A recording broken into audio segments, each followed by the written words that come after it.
भक्ति भाव मन माना करते हैं, ऐसे लोग भी अगर दीक्षित नहीं है, बड़ी भारी भक्ति तो करते हैं, लेकिन दीक्षित साधक को जो चंद दिनों में आध्यात्मिक अनुभव होता है, ऐसा बड़ी भारी भक्ति वालों को भी नहीं होता। 25 वर्ष से भक्ति भाव करते, तीर्थाटन करते हैं, देवी देवताओं को पूजते हैं, अच्छा है। फिर भी दीक्षित साधक को 25 दिन में जो अनुभव हो जाता है, उस अनुभव से तो वो बेचारे वंचित रहते हैं। इसलिए ये बड़ा दिन माना जाए, बड़े में बड़ा काम माना जाए, बड़े में बड़ी उपलब्धि मानी जाए दीक्षा। राज्य मिलना ये बड़ी उपलब्धि नहीं जितना दीक्षा मिलना बड़ी उपलब्धि है। राज्य तो भोग की वासना जगाएगा और दीक्षा योग की भावना जगाएगा। राज्य तो पुण्य क्षीण करेगा, राज्य सुख, और दीक्षा पापों को क्षीण करेगी। राज्य वैभव में तो ईर्षा द्वेष खेचा खेची राग द्वेष बढ़ता है, लेकिन दीक्षा से तो ईर्षा द्वेष खेचा खेची क्षीण होती।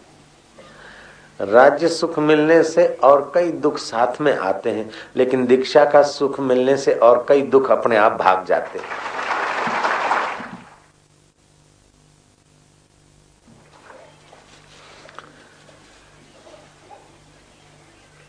अपने मनमाना निर्णय करने से मंत्र में विश्वास नहीं होगा। थोड़े दिन वो मंत्र करेगा, फिर लगेगा सही है कि नहीं, दूसरा करेगा। जब गुरुदत्त मंत्र मिलता है तो उसमें विश्वास आता है।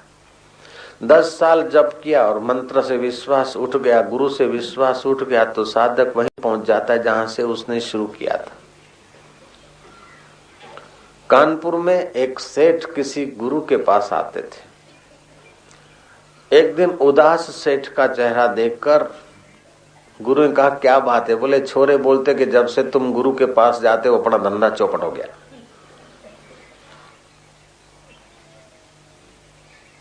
बाबा जी ऐसी बात नहीं, छोरे मुनीमों पे भरोसा करके भटकने लग गए और बाजार की मंदी हो गई, लेनेदार पैसे देते मांग रहे हैं और देनेदार देते नहीं। तो ये सब कारण एक साथ एकत्रित हुए, इसीलिए दिवाले की नौबत आ रही। और छोरे बोलते कि गुरु के पास गए, उसीलिए अपने को दिवाला देना पड़ता है, और मैं दिवाला नहीं देना चाहता हूँ। और छोरे जरा ऐसा ही बेईमानी की बात कर रहे। गुरु ने बोला, बुलाओ छोरों को। 2 छोरे थे, वो अपना बोलने लगे। गुरु ने कहा, क्या डे डे डे कर रहे हैं? तुम्हारी बेवकूफी के कारण बाप का नाम लेते हो कि हमारे बाप आध्यात्मिक रास्ते गए। पागल, इस रास्ते जाने से कभी किसी का कुछ हानि नहीं होता। अब बड़ा मुसीबत आने वाला होगा तो छोटा हो जाता है। और इस रास्ते आए तो गरीबी आई नहीं, गरीबी आने वाली थी। यहाँ जो कारण थे दूसरे कारण हैं, और नाम ले लेते हो कि आध्यात्मिक हुए तभी मूर्ख है।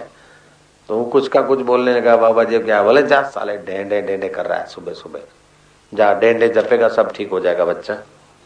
अब डेंडे कोई लक्ष्मी प्राप्ति का मंत्र नहीं है, ये कानपुर की बात। डे डे डे डे डे डे डे डे डे डे रोज माला करते, डे डे डे और करोड़पति हो गए। अब डेंडे कोई मंत्र नहीं है। आगरा में शाहगंज छम छम गली श्री कृष्ण गौशाला, आज से 28 साल पहले की बात होगी, 28-27 साल पहले। हमारे गुरुदेव वहां विराजते थे, हम भी उनकी सेवा में। एक आदमी आया, रोता रेंगता कि साईं दया करो मर जाएं, रात को नींद नहीं आती, दिन को दिखता नहीं, परेशान हूं, ये आंखें मेरी ऐसे ऐसे। बहुत आजी जी के बाबा ने कहा, क्या सिर खपाता है? जाओ, वो आंकड़े के पत्ते हैं ना, जिसके फूल हनुमान जी को चढ़ाए जाते हैं, आंकड़े के पत्ते, उसको तोड़ के उसका दूध डाल दे आंख में, ठीक हो जाएगा। उसने तो आंकड़े के पत्ते तोड़ के आंख में दूध डाल दिया और आंख बिल्कुल ठीक हो गई। तो दिखता है कि मोती मोती। खुशी खुशी में दुकानदार से प्रसादी मिठाई ली और वहां से लेके उसी को मिठाई देने लगा, ले प्रसाद। वो बोलते, भाई किस बात की प्रसादी? बोले, यार डिसन अक्यों ठीक थी, बुढ़ापे में दिखता नहीं था, एकदम लिखने लग गया, ठीक हो गया। बोले, यार कौन से डॉक्टर से दवाई किया? बोले, कोई डॉक्टर नहीं, लीला साहब बापू ने दवाई बताई, वो लगाया, ठीक हो गया। बोले, कौन सी दवाई बताई? मेरे को भी वही तकलीफ है।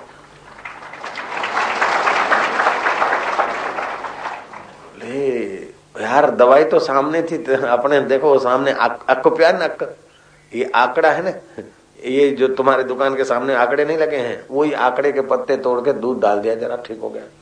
वो दुकानदार उठा, उसने आंकड़े का पत्ता लेके दूध डाला, अंधा हो गया। वो अंधा हो गया, वो सही हो गया। मंत्र मूलम गुरु वाक्यम, मोक्ष मूलम गुरु कृपा, ध्यान मूलम गुरु मूर्ति, पूजा मूलम गुरु पदम। तो ऐसे गुरु पद को पाने के लिए कितने जन्मों की उनकी साधना होगी। इस जन्म में अपने गुरुदेव की कितनी उनकी सेवा थी वो हम जानते थे थोड़ा बहुत। तभी कहीं लीलाराम में से अथवा लीला भाई से लीलाराम और लीलाराम में से लीलाशाह बने। अब दूसरे भी लीलाशाह जैसा पोथी, हमारे गुरु भाई दूसरे, हमारे गुरुदेव चले गए तो गुरुजी का पोशाक पहन के गुरुजी हमारे में आ गए, ऐसा करके वो गुरु बनने की कोशिश किया। मेरे पास लोग भागते भागते आए कि गुरुजी उसके अंदर आ गए। मैं क्या, गुरुजी हाड़ मांस के शरीर में, खुद के शरीर में नहीं रहे तो उस अज्ञानी मूर्ख के शरीर में कैसे घुस के रहेंगे। हमारे गुरु कोई प्रेत थोड़े थे, भूत प्रेत थोड़े थे कि एक चोला छोड़ के दूसरे में घुस के बैठ जाए। गुरु के जो उपदेश हैं, आदेश हैं, आदर्श हैं, उसके अनुसार जियो तो तुम्हारे हृदय में भी गुरुदेव उतने के उतने हैं।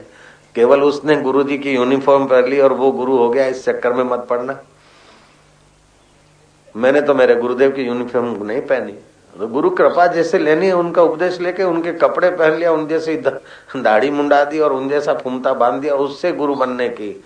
यूनिफॉर्म से कोई गुरु नहीं बना, लेकिन गुरु के हृदय को अपने हृदय के साथ मिलाना है तो अपना अहम हृदय में से निकाल के गुरु जी को पोजीशन देंगे, तभी गुरुमय होंगे। रामकृष्ण का लिबास अपने ढंग का था, विवेकानंद का लिबास अपने ढंग का था। विवेकानंद का उठ बैठ, हिल चाल, खान पान, बोल चाल बाहर के व्यवहार से देखा जाए तो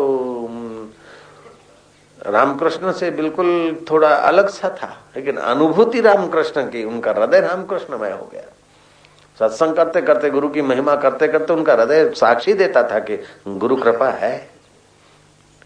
शिष्य की पहचान है कि बातचीत करते करते वो अपने गुरु की बात ले आता है तो किस भाव से लाता है, पुजवाने के भाव से लाता है कि अहोभाव से लाता है। और जितना जितना अहोभाव से लाता है उतना उतना उसका हृदय का पोजीशन गुरु लेते जाते हैं और वो शहंशाह होता जाता है। बीज जितना मिटता है उतना ही वृक्ष पनपता है। ऐसे ही जीव का अहम जितना मिटता है उतना ही शिवत्व अंदर प्रकट होने लगता है।